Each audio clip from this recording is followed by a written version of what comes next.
So here's a quick video of the Northwest Washington, Southwest Washington, Northwest Oregon. And, but my other video, my youngest daughter said, 32 minutes, who do you think you are? So I'm going to try to keep this a little shorter to save face. But this bridge was built in, I believe, 1910. And they added another span in the late 50s.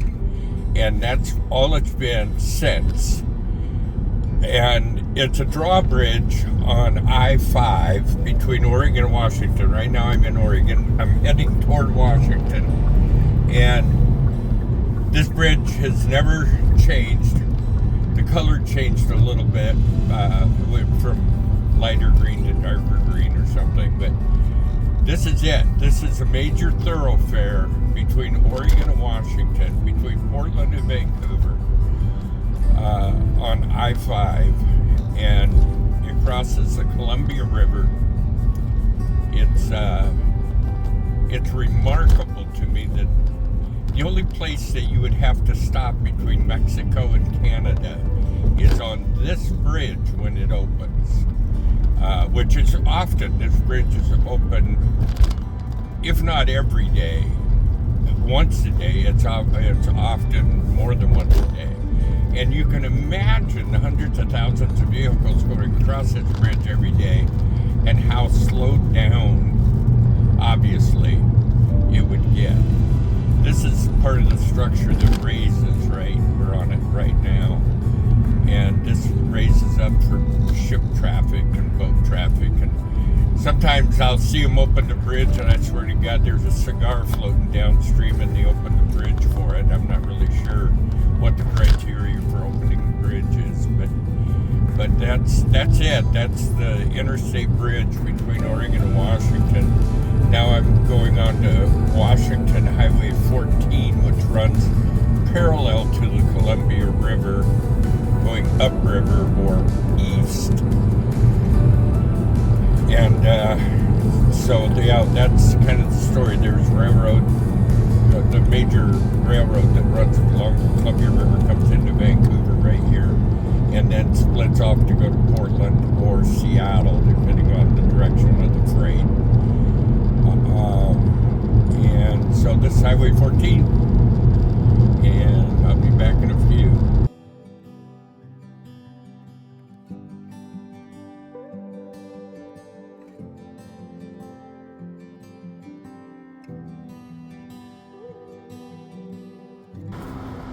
So this is the byproduct, if you will, of an antiquated bridge in a location that should have been upgraded 20 years ago.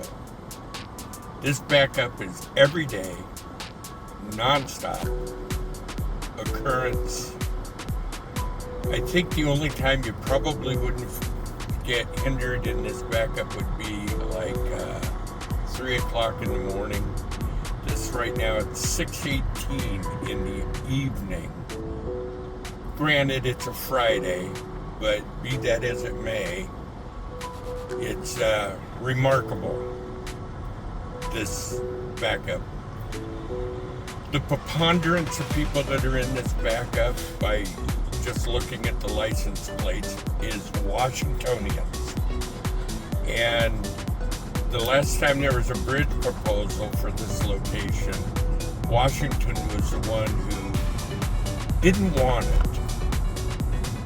The reason that they didn't want it is very complicated, but essentially they didn't want light rail coming into Washington, and their reasoning is that it brings crime into Washington, which is asinine in that there's already crime in Washington. It's not going to increase because you put light rail there. It doesn't make any sense to me. If anybody can explain that little kerfuffle to me, I'd be interested to hear it, because that's ridiculous. So, but this is how you sit here in this freeway every single day. It's 3 lanes through what's probably a medium-sized city in America.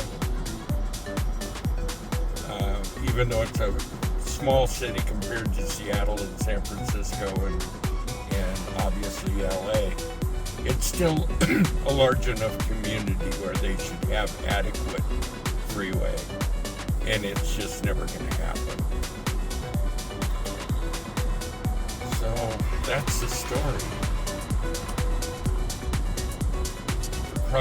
We're coming up to Victory Boulevard, which is in the 40s. Vanport, second largest city in Oregon, was here, and it was a community built for the shipyard workers, and because it was built in the early 40s, it was a lot of the streets had war or winning of the war connotations, and Victory Boulevard was the main road into Vanport. Vanport washed away during a flood. Ironically, it only killed 5 people, but the entire city was washed away. Now that's where Portland International Raceway is. They utilize some of the streets from Old Vanport to build the Portland International Raceway. And then on the other side is Aaron Lakes Golf Course. So it's a golf course and a racetrack now. And so that's kind of long and the short of this little area. Right now this is Delta Park area. A certain amount of irony calling it Delta Park after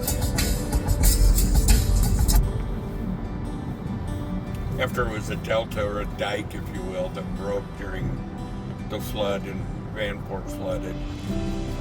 So